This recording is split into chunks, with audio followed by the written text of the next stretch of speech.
semuanya, kami dari grup 4 kelas I, kami akan mempresentasikan tentang Anopheles. Untuk kelompok kami sendiri yaitu ada Cantika dengan NIM akhir 153, saya sendiri Astrid dengan NIM akhir 154, Grace dengan NIM akhir 168, Rian dengan NIM akhir 170, Febrian dengan NIM akhir 179, Timo dengan NIM akhir 180, Melina dengan NIM akhir 184, dan juga Kevin dengan NIM akhir 196. Oke, saya akan membahas tentang definisi utama tentang Anopheles. Jadi, Anopheles ini adalah genus nyamuk yang dikenal sebagai vektor utama penyakit malaria. Jadi, nyamuk ini berperan penting dalam transmisi parasit malaria plasmodium, itu penyebab penyakit malaria. Kemudian lanjut ke dalam klasifikasi Anopheles ini. Jadi, Anopheles ini berasal dari kingdom Animalia, kemudian filum Arthropoda, kelas insekta, dan juga ordo Diptera.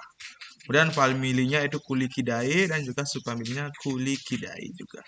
Kemudian genusnya itu Anopheles. Sekarang saya akan menjelaskan morfologi umum Anopheles yang meliputi beberapa bagian tubuh utama yang saling berhubungan. Yang pertama ada kepala yang terdapat proboscis atau belalai yang digunakan untuk menghisap darah. Nah, terus ada papus yang berfungsi sebagai organ peraba, serta antena yang lebih berbulu pada jantan serta lebih tebal di bagian atas papusnya dibandingkan dengan betina.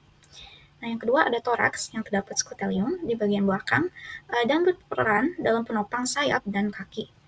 Nah, terus ada abdomen yang terletak setelah toraks yang terlihat bersegmen dan memanjang serta berfungsi untuk menampung organ-organ vital. Terus yang keempat ada sayap yang memiliki vena yang jelas dengan pola yang unik. Dan terakhir, Anopheles terdapat 3 pasang kaki yang terdiri dari 2 kaki depan atau forelegs, 2 kaki tengah atau midlegs, dan 2 kaki belakang atau hind legs. Baik, di sini saya akan menjelaskan tentang siklus hidup dari Anopheles atau nyamuk yang dimana terdapat 4 tahap. Yang pertama ada telur, yang mana telur ini pada tahap telur ini si nyamuk dewasa atau Anopheles dewasa betina ini akan meletakkan telur-telurnya itu pada permukaan air yang tenang. Contohnya itu bisa ditemukan pada kolam, rawa, ataupun genangan-genangan air. Nah, biasanya telur-telur itu diletakkan dalam kelompok, tetapi ada juga beberapa spesies nyamuk lain yang meletakkan telur-telurnya itu secara satu persatu. Nah, telur itu akan menetas dalam waktu kurang lebih 1-3 hari tergantung dengan suhu dan kondisi air tersebut. Nah, setelah menetas, dia akan berubah menjadi larva, yang mana ada tahap larva. Nah, larva ini setelah menetas itu, larva ini akan hidup di air dan mengambang di permukaan air, terlihat pada contoh gambar. Nah, larva itu dia memiliki tubuh yang ramping dan terlihat seperti cacing dengan kepala dan segmen tubuh yang jelas. Nah, larva ini dia bertahan hidup dengan memakan detritus, mikroorganisme, dan alga yang ada di sekitar air. Nah, setelah itu, si larva ini akan melalui 4 tahap atau instar selama beberapa hari hingga mencapai ukuran yang cukup untuk berubah menjadi pupa. Setelah beberapa hari melakukan 4 tahap itu, dia akan berubah menjadi pupa. Yang dimana pupa ini adalah tahap peralihan antara larva dan nyamuk dewasa. Nah, pada tahap ini, si pupa itu tidak makan lagi, dan tubuhnya dia akan berbentuk seperti kapsul dan dengan 2 sirip yang ada di sisi tubuhnya. Nah, pupa ini akan berubah menjadi nyamuk dewasa dalam waktu kurang lebih 2-3 hari. Nah, setelah perubahan terakhir, nyamuk dewasa ini akan muncul dari pupa dan terbang keluar dari air. Semasa hidupnya, nyamuk dewasa ini akan hidup beberapa minggu. Nah, biasanya betina itu hidup lebih lama daripada jantan karena si betina ini memerlukan darah untuk menghasilkan telur. Kemudian, betina dewasa itu akan menghisap darah untuk menyediakan nutrisi bagi pengembangan telur, sementara si jantan itu akan biasanya hanya menghisap nektar dan cairan tanaman. Nah, Setelah memakan darah itu, si betina ini akan mencari tempat baru, tempat untuk meletakkan telur-telur untuk memulai siklus hidup baru. Kemudian siklus itu akan berputar terus hingga menjadi nyamuk baru lagi. Nanti subgenusnya ada beberapa yang saya bahas, yaitu yang pertama itu Anopheles stephensi. Pertama kita akan membahas tentang morfologi terlebih dahulu. Yang pertama itu kepala. Nah, pada palpus maxillaris-nya itu memiliki pita pucat. Kemudian segmen palpus nomor 5 itu seluruhnya pucat. Kemudian sisik kepala tegak lebar. Dan warna sisik itu putih dan juga coklat tua. Kemudian toraks itu pada skutumnya itu dengan sisi pucat yang jelas selain si setae. Setae itu adalah bulu-bulu tajam. Kemudian fossa skutalnya dengan sisik pucat yang tersebar. Dan lanjut pada sayap, yaitu pada vena 1A itu memiliki 3 bintik gelap. Kemudian sayapnya hampir di semua venanya itu memiliki bintik-bintik pucat. Kemudian pada abdomen, pada segmen 5 dan juga 8 biasanya dengan sisik pucat. Dan segmen 2 dan 7 itu tanpa jumbai sisik gelap, ya tanpa. Dan lanjut ke siklus hidup. Baik, perkenalkan nama saya Komang Febrian Saputra. Di sini saya akan menjelaskan mengenai salah satu spesies dari genus Anopheles, yaitu Anopheles gambiae. Untuk Anopheles gambiae sendiri, dia memiliki ciri-ciri seperti yang bisa dilihat pada PPT. Bagian lengkapnya atau bagian habitus ini, Anopheles gambiae memiliki 3 pasang kaki atau yang berjumlah 6 buah. Setelah itu, pada bagian kepala, Anopheles gambiae memiliki sepasang mata, sepasang antena, dan juga sebuah proboscis. Untuk antenanya sendiri digunakan sebagai alat sensor untuk mereka gunakan. Setelah itu, untuk bagian proboscisnya sendiri digunakan untuk menyedot atau menghisap makanan. Seperti itu. Terus, untuk bagian sayapnya sendiri bisa dilihat ciri-cirinya. Ada bagian yang berwarna putih dan ada juga bagian yang berwarna berbercak kehitaman seperti itu. Untuk bagian abdomennya sendiri bisa dilihat juga pada gambar. Abdomennya itu sedikit memanjang dengan bagiannya sedikit agak kasar dan juga sedikit bersisik seperti itu. Untuk host dari Anopheles gambiae itu sendiri sebagian besar adalah manusia, akan tetapi tidak menutup kemungkinan juga Anopheles gambiae ini untuk menghisap darah atau mencari sumber makanannya dari hewan-hewan lainnya seperti sapi, babi, dan hewan lainnya. Sekarang saya akan membahas morfologi Anopheles dirus yang merupakan spesies nyamuk dalam keluarga Culicidae dan dikenal sebagai faktor utama penyebar malaria, terutama di Asia Tenggara. Nah, morfologi Anopheles dirus meliputi kepala yang memiliki palpus dengan 4 atau lebih garis berwarna terang, serta proboscis yang lebih panjang daripada forefemurnya atau bagian atas kaki depan, serta tidak memiliki ujung berwarna terang. Nah, pada bagian kaki ketiga atau kaki paling panjang di belakang, ia memiliki tanda putih di ujung bawah tibianya. Nah, toraksnya dilengkapi dengan sisik pada area antepronotal atau bagian depan toraks.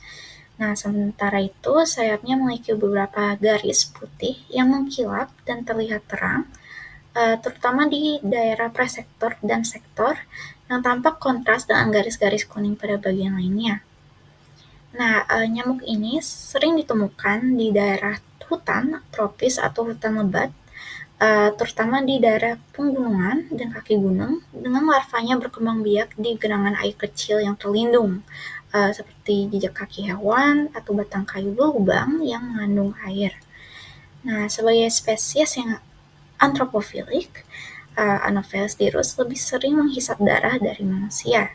Tetapi Anopheles dirus juga bersifat zoofilik dan dapat juga menghisap darah hewan seperti sapi.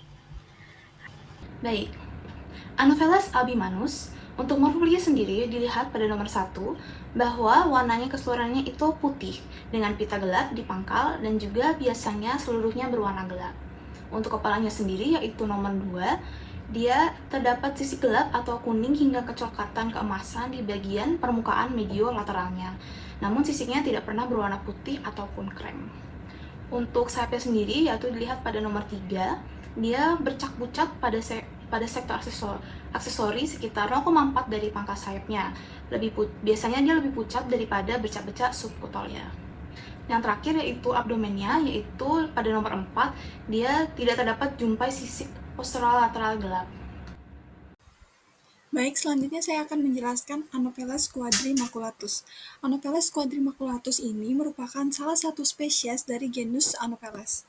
Anopheles quadrimaculatus ini adalah nyamuk berukuran sedang dengan tubuh cenderung warna coklat. Anopheles quadrimaculatus ini memiliki morfologi unik yang membuatnya mudah dikenali, terutama pada pola sayap. Langsung saja kita lihat pada gambar. Yang pertama pada bagian kepala, ini merupakan pandang lateral, terdapat proboscis. Pada betina, proboscisnya panjang dan ramping, digunakan untuk menghisap darah. Sedangkan pada jantan, itu lebih pendek dan digunakan untuk menghisap nektar. Lalu ada palpus. Pada betina, panjangnya sama dengan proboscis, sedangkan pada jantan, dua ruas terakhir itu lebih besar dan dilapisi dengan rambut panjang berwarna coklat. Lalu ada antena. Pada betina memiliki antena sederhana, sementara pada jantan memiliki antena pulmus, lebih kompleks dengan rambut panjang dan kilauan kuning. Lalu pada gambar selanjutnya yaitu toraks. Toraks ini merupakan pusat perlekatan dari kaki dan sayap nyamuk, yang umumnya berwarna coklat terang. Lalu selanjutnya pada gambar sayap, sayap ini berwarna coklat dengan sisik halus yang memiliki 4 bintik gelap dan sisik berbentuk bulat lebar di pangkal cubitus. Bisa dilihat pada gambar, 4 titik gelap inilah yang merupakan penanda dari bedanya Anopheles quadrimaculatus dengan Anopheles jenis lainnya.